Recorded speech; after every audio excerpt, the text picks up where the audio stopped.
Hi నమస్తే, నేను మీ రాజగోపాల్ రెడ్డి కార్వేటి. వైద్య విద్యా ప్రవేశాలలో ఎంబీబీఎస్ బీడీఎస్ కౌన్సిలింగ్ అప్డేట్స్లో భాగంగా నీట్ యూజీ 2025 క్వాలిఫైడ్ అభ్యర్థులకు ఎంబీబీఎస్ ప్రవేశాలలో మొదటి రౌండ్లో ఆంధ్రప్రదేశ్ రాష్ట్రంలో సీట్ అలాట్మెంట్ అయ్యింది. సీట్ అలాట్మెంట్ అయిన విద్యార్థులు ఎంతమంది రిపోర్టింగ్ చేయలేదు నిన్న లిస్ట్ అయితే రిలీజ్ చేశారు. కేవలం 75 మంది మాత్రమే కళాశాలలో రిపోర్టింగ్ చేయలేదు.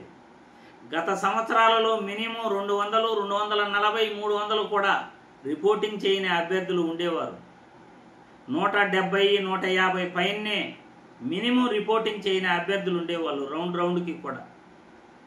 కానీ ఈ సంవత్సరం చాలా తక్కువ మంది రిపోర్టింగ్ చేయలేదు. అంటే చాలామంది వాళ్ళ సీట్లలోనే మొదటి రౌండ్లో సీట్ అలాట్మెంట్ అయిన సీట్లలోనే వాళ్ళు ఆ కళాశాలలోనే ఉండిపోవడానికి, స్లైడింగ్లో బెటర్ కళాశాలకు వెళ్ళడానికి సిద్ధంగా ఉన్నారు అని అర్థం.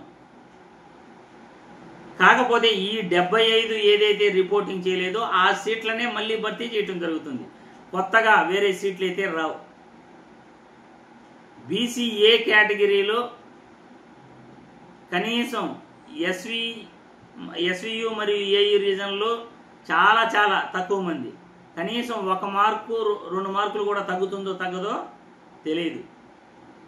ఓపెన్ కేటగిరీలో కూడా చాలా తక్కువ కట్ ఆఫ్ ఉంటుంది. ఓపెన్ కేటగిరీలో కూడా చాలా తక్కువ కట్ ఆఫ్ ఉంటుంది. ఎందుకంటే అటు ఏయు రీజన్ ఇటు ఎస్వియు రీజన్ మొత్తం కలిపి కూడా 10-15 మందే ఉన్నారు. ఒక్కొక్క రీజన్లో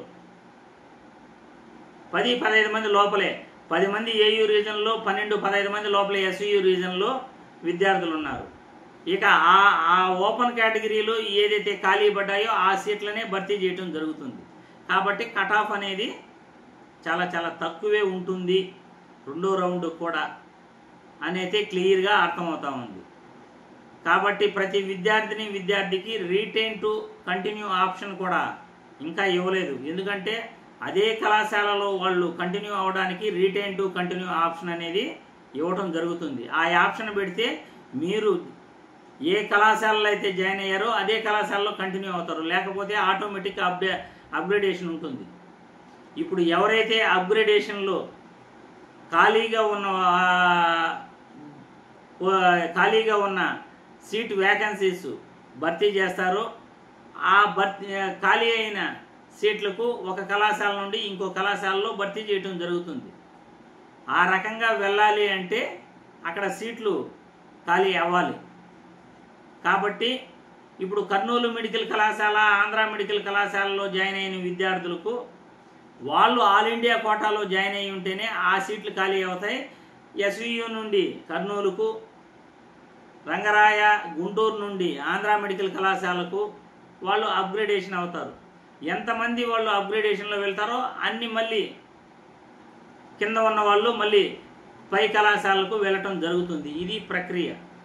కాబట్టి ఈ ప్రక్రియలో తక్కువ మందికే అప్గ్రేడేషన్ కూడా ఉంటుంది. అంటే తక్కువ కట్ ఆఫ్, మినిమం 2 మార్కులు, ఓపెన్ కేటగిరీలో కూడా 2-3 మార్కుల లోపలే ఈ కట్ ఆఫ్ అనేది కూడా నిలిచిపోతుంది. కాబట్టి ప్రతి విద్యార్థికి కూడా ఇక్కడ తెలియజేసేది ఏమిటంటే, ఇప్పుడు స్పెషల్ కేటగిరీ విద్యార్థులకు కొన్ని కేటగిరీస్లో సీట్ల భర్తీ అనేది ఉంటుంది. ఇంకా కూడా వాళ్ళకి ఫైనల్ మెరిట్ లిస్టులు అయితే రాలేదు. కాబట్టి ప్రతి విద్యార్థికి కూడా స్పెషల్ కేటగిరీ విద్యార్థులకు సీట్ల భర్తీ ఉంటుంది.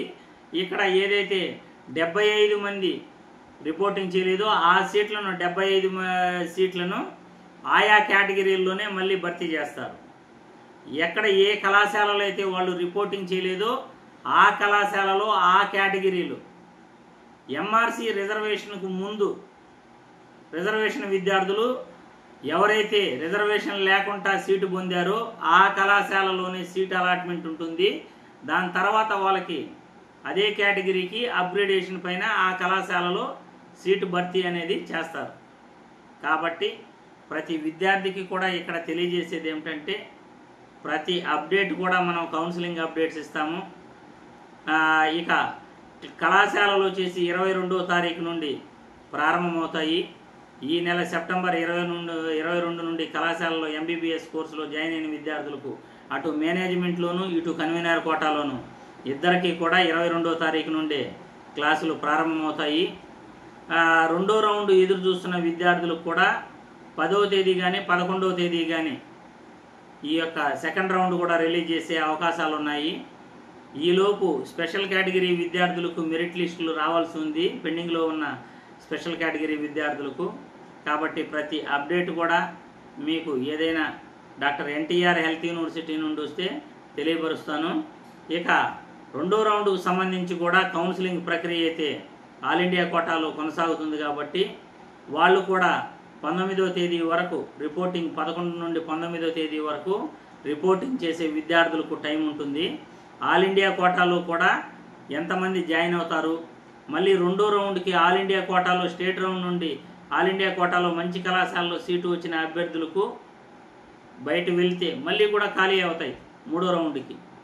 కాబట్టి మూడో రౌండ్లో మరికొన్ని సీట్లు కూడా ఎన్ని సీట్లు ఖాళీ అవుతాయో అన్ని సీట్లను భర్తీ చేయడం జరుగుతుంది.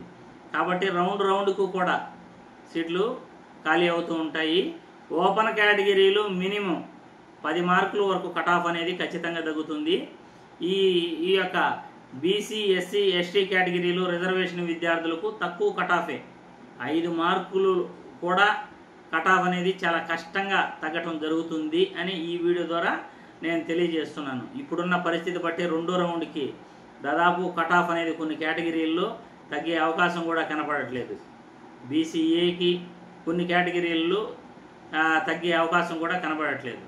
కాబట్టి ప్రతి విద్యార్థి కూడా సీట్ రావాల్సిన విద్యార్థులు ఆశలు పెట్టుకోవటంలో ఏమాత్రం తప్పులేదు. బీడీఎస్ విద్యార్థులకు కూడా ఈ నెల 15వ తేదీ పైన ఖచ్చితంగా వాళ్ళకి కౌన్సిలింగ్ అనేది ప్రారంభం అవ్వచ్చు. కాబట్టి ప్రతి విద్యార్థి కూడా వెయిట్ చేస్తూ ఉండండి. అప్డేట్స్ వచ్చిన వెంటనే మీకు తెలియపరిచే ప్రయత్నం చేస్తాను. జై హింద్.